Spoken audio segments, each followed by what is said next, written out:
received an email which was pretty concerning to me. It revolves around OCSA. A variety of accusations were made. So Dr. Pace, I'm sure you've read that email. You know which email I'm talking about. So the email is pretty lengthy. I don't want to read it. The parents reached out to me also. They gave me permission to speak about the issue. But what I'm going to do is kind of provide a synopsis here.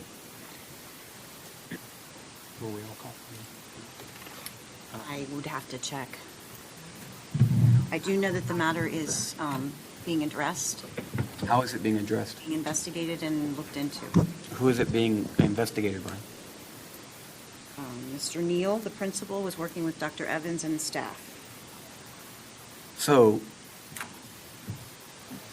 the problem is that some of these, this is like in a gray area.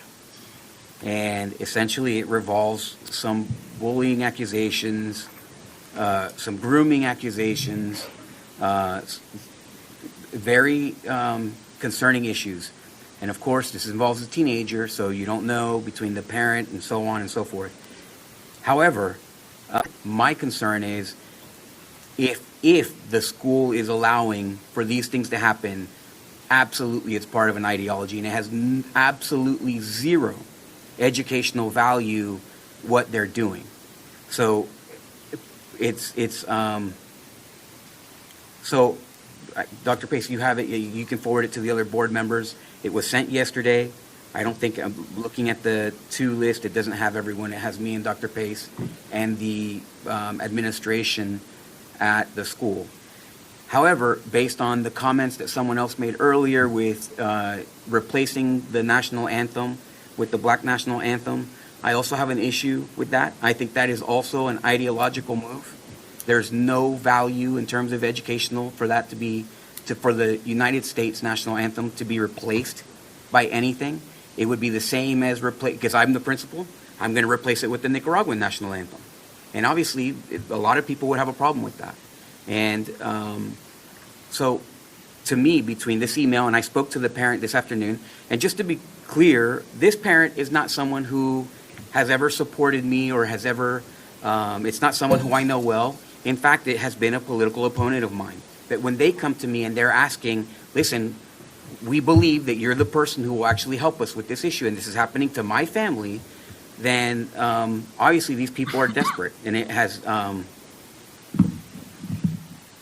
I think it's a very, very strange process. And if that is happening, then we need something more than just the principal investigating, because this district has a very bad habit of having the fox watch the hen house.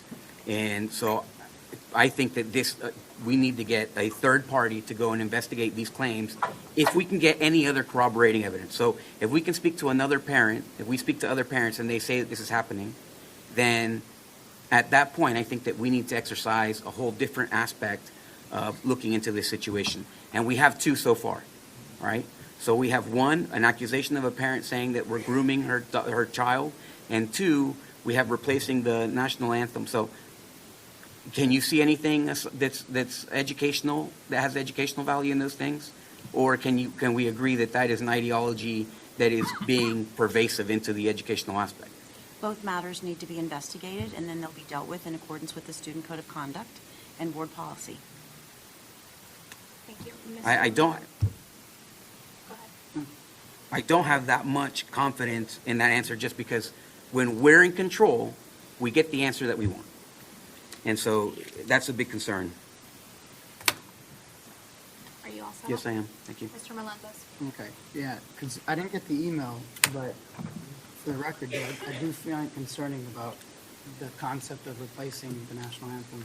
I just want to hear from you, Dr. Pace, that is that acceptable or not acceptable?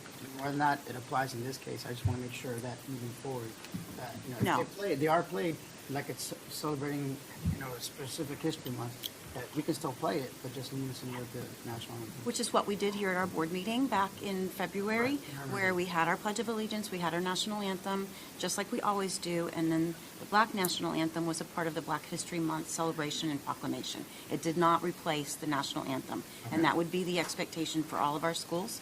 I'm going to follow up on what actually happened. Yeah, I'm not going to get into the details. I just want to make sure that that is our policy. And I That is our policy. And Dr. Pace, you'll send the email to the rest of the board members? Yes, sir. Thank you.